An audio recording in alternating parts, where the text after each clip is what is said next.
Hi there, and welcome to another episode of How to Stop Losing to the AI. This is the third episode in a series of shows. I think they will stop at 4. I'm not too sure yet because it depends on how much I put out.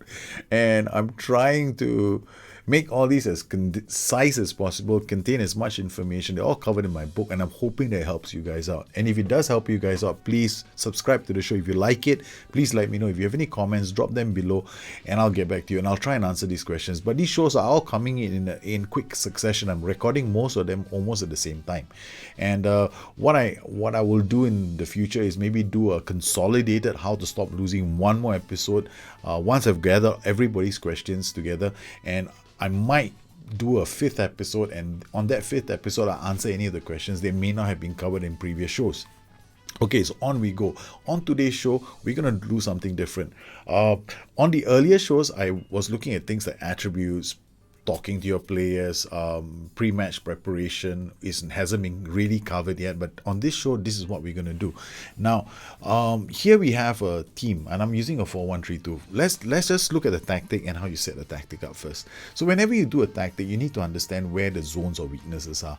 And whenever you're on a bad run, you always want to be looking at your tactic. Does your tactic offer you the chance to be defensive? Now, the 4-2-3-1 does offer people a chance to be defensive. However, it requires you to drop the two MCs into a DM role. Basically, that's how you do it, and you can hit them on the counter attack. My Gloucester City save actually showed people how I did that in like the third or the fourth season. Now, what about here in this particular system? Now, if you're playing a 4-3-1-2, a lot of people play the 4-3-1-2. They love the 4-3-1-2. They see me play the 4-3-1-2, and I love the 4-3-1-2. But the 4-3-1-2 is inherently weak too. Now, what happens when you go on a bad run? Because this is like a very good camping system. But what happens when you start losing? What do? You go on a bad run, you meet a team that wants to slap you around, and you're 2 goals down, or you're starting to lose matches. The 4-3-1-2 is a mirror image. No, I won't call it a mirror image. It's got a cousin. The cousin is the 4-1-3-2. Because if you look at the 4-3-1-2, if you drop this guy, this DLP down here, he becomes a DM. The Engash can drop into midfield. Basically, you can use the same players. So what I'm trying to get to is this: whenever you create a tactic, you've got to think of a defensive variant. Because let's face it, the game is going to catch on to you eventually, right? Now, there will come a day when maybe this AI will become like the greatest mind on the planet, and it will kill us in our FM sleep. I don't know. But the thing here is, this AI at the moment isn't that hard. It has got a script. I won't say a script. It follows a methodical plan, right? If it looks at you and goes, "I'm gonna beat you," okay? Then you get scared, you go in, watch the formation widget. Okay, the AI is attacking me. Cool. Then in some of those other matches, the AI looks at you and goes, "Oh God, we're gonna get killed." And the AI comes in, goes very defensive, and then it stays defensive. Right. So some of these are pretty straightforward. Sometimes the AI wants to win. Those 50-50 matches, that's when you see certain interesting things happen. The AI changes formation, it might change roles and duties, even changes shape or mentality. Now, when the AI is willing to change and adapt. So when you're on a losing run, you also need to change and adapt. You can't just sit there and go, "My tactic isn't working anymore." It's not supposed to work anymore. That's the whole idea of playing against the AI, right? The AI is looking at your tactic and going, it's like this. It's simple. The AI is just gotten one over you, and you've got to get one over back on the AI, because a long time ago, the AI was a lot more easier to play against. Trust me, okay? We could just find an assistant manager, go on holiday, come back, make coffee, we got a title. That was how easy it was. So in the last couple of years, it's gotten a bit more challenging. I mean, 16 and 17, yeah, probably. I mean, I have not been able to do those incredible runs I used to do. I mean, back in prior to 15, I think it was 15, where I had this incredible unbeaten streak. It was unbelievable. I couldn't even believe. I created the perfect team, the perfect squad, perfect tactic. It was a beautiful combination of all three. I even called it on some close forums the golden mean. I had found the golden mean in mentality and shape, and the perfect settings for my team. And it was wonderful to watch. I was like, okay, I could even watch the game on 90 minutes. But then I realized, oh God, this is too easy. Now they've changed. The AI has changed. It's no longer like that anymore. So now even I go like, damn it. I feel like quitting some of the time. Okay, some of these games can be quite tough, and I still have my bad days. And I go through my winter break and I get like slapped around once in a while, and I have to come out of the losing streak just like you guys. I do that too. And what do? I do something simple. I go defensive. I play 4-1-3-2, or I might go 4-3-1-2, drop the guy. I've even gone diamond. And you guys are not on Patreon. You have not seen pincer. You have not seen my pincer system. My pincer system is even more retarded. Okay, it plays like this. I went on a bad run once and I did this. I call it the sword system. Okay, it was all hands on deck. We're going to defend this game and we are not going to concede goals. I've even done this. Okay, this was Prancer. I still remember this system because we were losing. I mean, I had to snap out of a losing streak. And this was Gloucester in the early days when I was trying to get promoted. It was really hard. And I was like, every single game I was cracking my head. And then when I went on a losing streak, I had to bounce back. Now, I'm not saying that you guys will need to do the same thing, like come up with this really, really, crazy systems. No, I'm not telling you to do all that. What I'm just suggesting is the easiest way to play this game is to find a tactic, or at least understand your tactic, and see what the defensive potential of the same system is. And you don't need to do much. All you got to do, change roles and duties. Okay, maybe like if I was looking at this 4-1-3-2, where is the defensive area of this tactic? Here. This is the portion which is critical. Okay, because I've got this guy bombing up the flanks. I don't even know if this is the correct guy to go bombing up the flanks, but he's bombing up the flanks. And this means that this entire area is vulnerable. Okay, I've decided that I want to attack only with this guy, and I've left this flank locked down, so he's not going to be going up and down. I'm just going to basically ask the S-man to choose players. I'm not even going to bother. Okay, this is how I think of my S-man. S-man, go out and choose my players for me. Okay, good, he's done that. All right, there's no need to think about it anymore. So here we go. This is the area that I have to worry about. Now, there are two areas in the pitch that you want to control, and this is the fact. Okay, football is no longer a game where it's a very simple game. He who holds the middle wins. That's it. Okay, it's whoever controls the middle wins. Now, if you have the middle of the pitch, look, I'm not the only one who believes this. You go and read any of Pep Guardiola's books, okay, or any of the managers, Bielsa. You read all the classic managers from the past. Each one of them had this belief that, okay, let's control the middle, or let's make sure that we control midfield. You always hear this, and then you've got people like Pep Guardiola talking about overloading a certain part of midfield in order for them to unlock a certain flank. That's how they beat Roma 7-1. Okay, they completely overloaded one side of the flank, opened the other flank for Muller and Iron Robben, and they went off. They had a field day against Roma. So this is how the game is being played. So if you want to really become good at this game, or if you go on a losing streak, think of your tactic and think of all the permutations in your head about the various ways you can play the system. So I plan to do an attacking variations video for all my patrons, but here in this system, we are playing with it.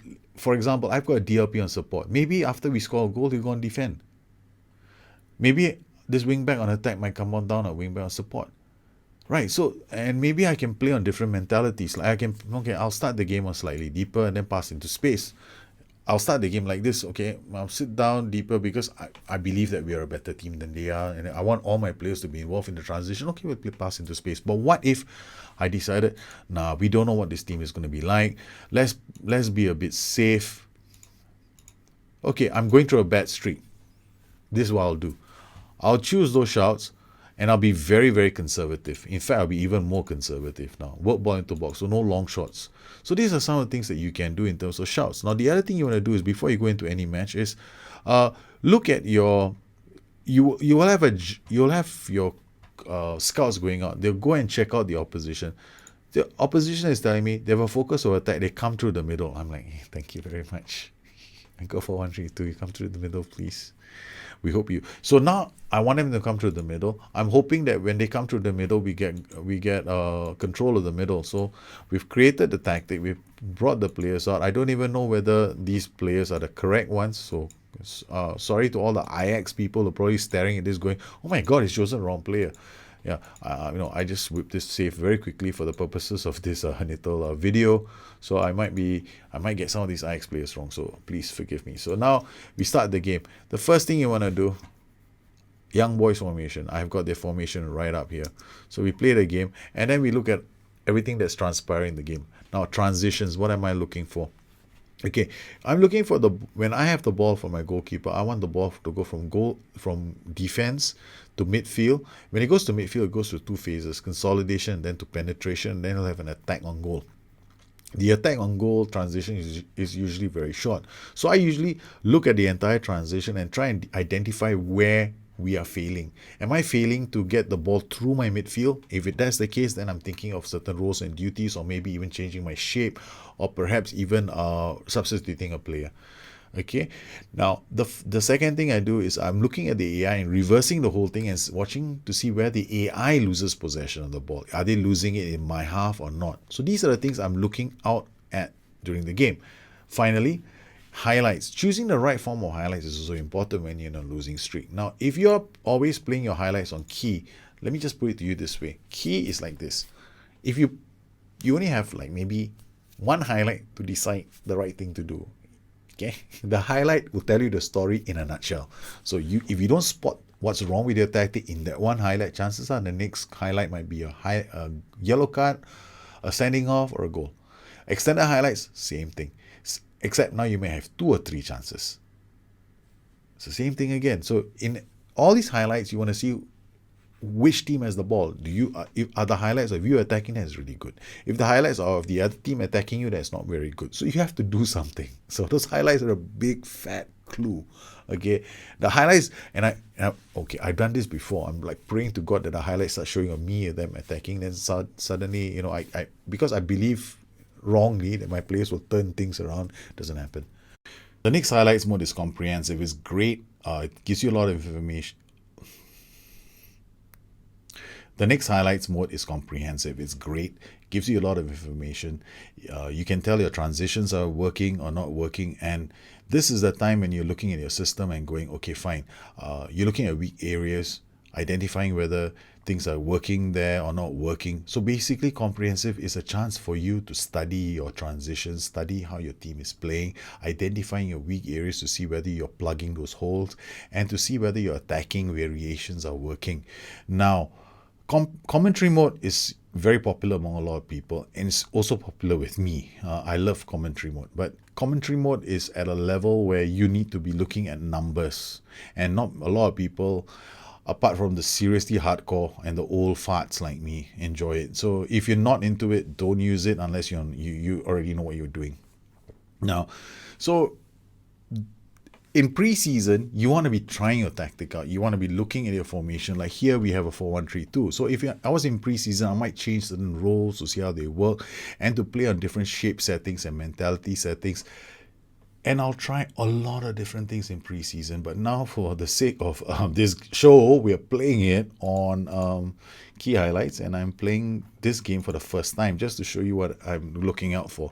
So here we have the ball. We just kicked off. It's not bad because you rarely get this kind of things. Now we have a failure in transition because we couldn't get into the attacking transition. So here I'm looking to see whether we can clear the ball and win the second ball.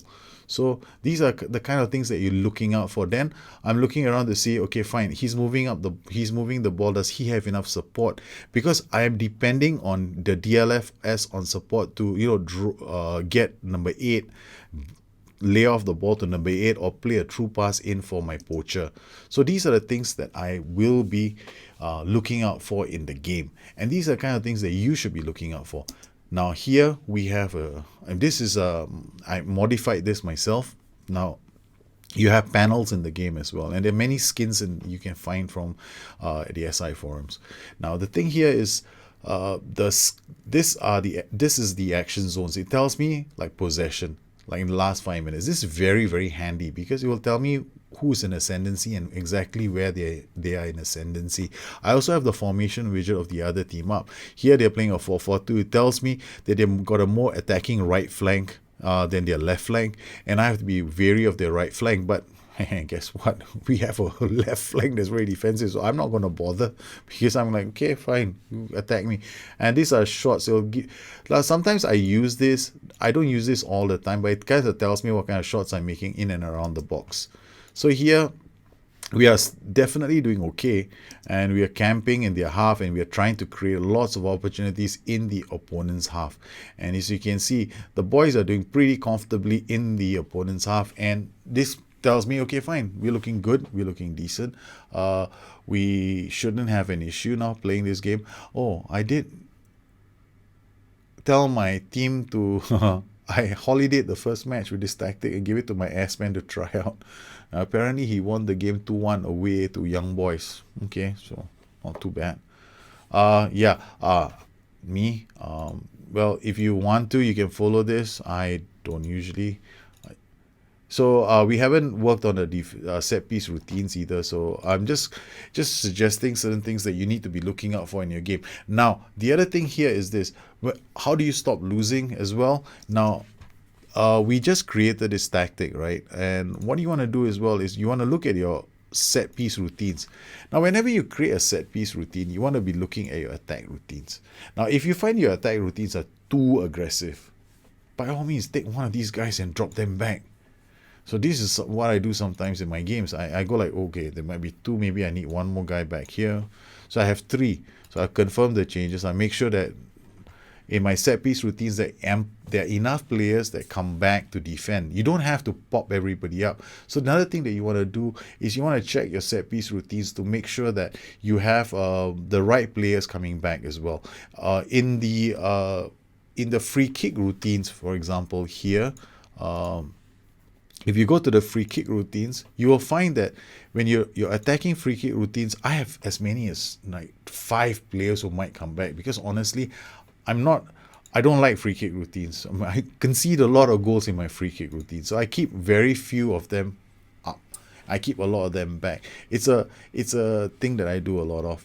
So here, this is one way of doing it. Now, let's say if I've already scored a goal and I decided, okay, fine, okay, we have already scored a goal. Why don't I do something different? Now we are going to play on contain, very fluid, and do the same thing. This time, I don't care about scoring any goal. I don't even want to work ball into box anymore. So I'll just leave my team out there. And what we're going to do for the next 90 minutes or so, this is what you have to have a strategy as well as to how you are going to close up shop. So we've already scored a goal. I mean, we should be able to beat Young Boys. And you need to have a strategy in your game on how you can close out matches as well. So sometimes I look at my tactic and I go, I have a 4-1-3-2, so I'm pretty confident we can close out the game without too much fuss. And sometimes you can do that with a 4-3-1-2 in other systems, but you really need to know how you can close out your own system. And how do you do that? The first way to do it is to, like here we have screwed things up at the back. My word, we almost conceded a goal. That was a defensive screw up by one of my players. I wonder why. Now, that is a transition failure. Now, if you see that in your own game and you see one of your players doing that, you immediately go to the player and, what you have to do is you have to look at his attributes. Could it be his first touch? Could it be his concentration? So these are the things that you want to do. So here we go. We're looking at my backline, Sanchez. I think he was the one who screwed things up. So we look at Sanchez and go, okay, what's wrong with our boy here? First touch 11, concentration 12. Okay, maybe, yeah, I honestly, I don't know if it was him, but I'm assuming it's him. Okay, so I'm going to put in a player with better concentration to see out the match. So we're going to take Sanchez off. Where are you, Sanchez? Okay, we're taking him off, and we're going to put in Westerman. Okay, so you're going to have to look out for things like this in the game. So if you find that certain players in your team start making these kind of mistakes, then you got to look, okay, what did he do? Why did he do it? So in certain cases, this is apparent. Now, a lot of people they're not sure, right? They tell me I'm scared of playing on contain, and I'm like going, what's wrong with playing on contain? Contain is perfectly a viable strategy. Here we are playing on contain very fluid, and we're still able to do a lot of damage. We still are in the opponent's half. We still have possession, and we're still scoring goals. We've just gotten another penalty, and we're going. There are going to be times in the season where you need to come up with a strategy to close out shop. And the best way to close up shop is actually to have the players at the back who can do the job, right? So here we have all the, I've kind of made a mistake. I kind of like, I haven't played with this team before. So this is the first time. I've never ever managed Ajax. I haven't even tried them in preseason, so I have no clue what this team plays like. And we just popped this save up, and I went to ask my ass man to make recommendations. So observing that one transition failure told me a lot of things. So this is what you need to do in your games. When you see something like that happen, you see a transition failure like I just saw one, then that player, he has an issue, and you need to be able to quickly identify what that issue is, and you have to take it off. So whenever you go into a game, you're looking for things like this whenever they happen. If you see a player making a mistake, don't go, what the fuck is going on? There is a clue that something is going to happen. So even though we escaped that little mistake that he made, we quickly took him off because we want to play contain. We don't want to screw things up, and we don't want to concede another goal. So when it comes to tactics, it's important for you to understand A, your players, B, you need to be looking at the transitions, which I tried to explain quickly earlier, and you want to have a plan A and a plan B. Plan A, plan B doesn't necessarily mean go out there and have 2 or 3 tactics and then go like, okay, I'm going to be defensive, I'm going to use this tactic. No, it just means that you can actually use the same tactic and go defensive like what we just did. I'm still playing on, now I've gone contain very fluid, and I've just locked down the whole team, and we're just having fun with young boys at the moment. So these are the things that you can do in your games in order for you to go out and snap a losing streak. So the next time you're in a losing streak, pay some attention to how you use shouts, how you set up your tactic, and the transitions that happen in the game. Well, now it's time for me to look at the stat zone thing in the game and how you can use it in preseason. The whole goal here is that you want to prepare your side for a bad run, right? So when we look at our tactics, the tactics aren't very clear on what we look like when we're attacking and what we look like when we're defending. So the best way for you to find out is in preseason, when you use your tactic, use this average with the ball. This will tell you what your tactic looks like in attack. And this will tell you what your tactic looks like in defense. Or naturally, we know that we have a problem with this Davinson Sanchez because apparently he loves to go, roaming. So we made that change in the game. So that's one of the screens. It's very, very handy. Use that because it will give you a very good idea of what your players with their PPMs and PIs look like. Because honestly, let's face it, the formation screen that we have doesn't tell us the effect of PPMs, PIs, and all the other stuff. So this does. So this is a very, very handy tool. The other thing you want to check out is your heat map. Your heat map will give you a good indication of where you're controlling. Now, whenever you're playing a game of contain, whenever you're playing a game where you want to control the game, you should be seeing a red, big, nice, glorious patch. Means you're controlling the game. Now, if you're playing a counter-attacking game, it'll be very patchy. It'll be something like, I think, Young Boys heat map. It might be in the center, it might be patchy, but this one is really sad. Young Boys didn't have a good game. So you want to look at a heat map and understand what the heat map means. Okay, let's take another. The other thing that you want to be looking at is you can also do this, like shots. Sometimes your shots on goal, you can actually see linked events, and these linked events give you an idea of what your passing movement was like leading up to the goal, and then you combine this with key pass combinations, and now you can see the entire linkage of how your team moved the ball across the pitch and why it's so important for certain players in the pitch to be playing.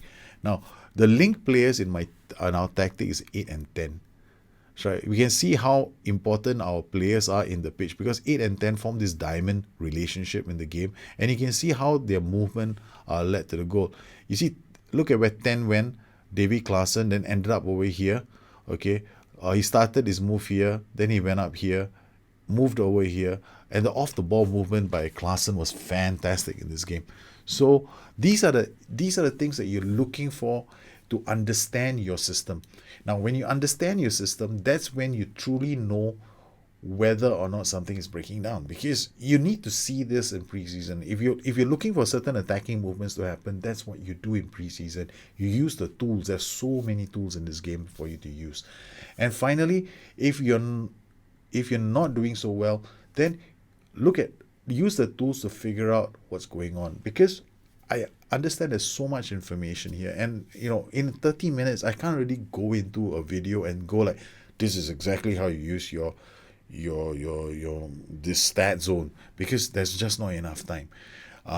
What I can The best thing that you can use this for, if you're in a bad rut, is to look at your average positions with the ball, because your average positions with the ball is going to be very, very handy, and it will tell you a lot in the game. And these are the things that I always do with my tactics. I always look at my average positions with the ball. Even in preseason, I'll go take a look at my team and go, how do they look like with the ball? I'll try all my players out. I'll look at my starting 11. They look pretty good. Okay, this is exactly what I want them to be doing in the game. This is how I want them to look like when they're attacking the ball. This is okay. This is how see, this is here. It's available, so use it. Well, I hope that this video has been handy.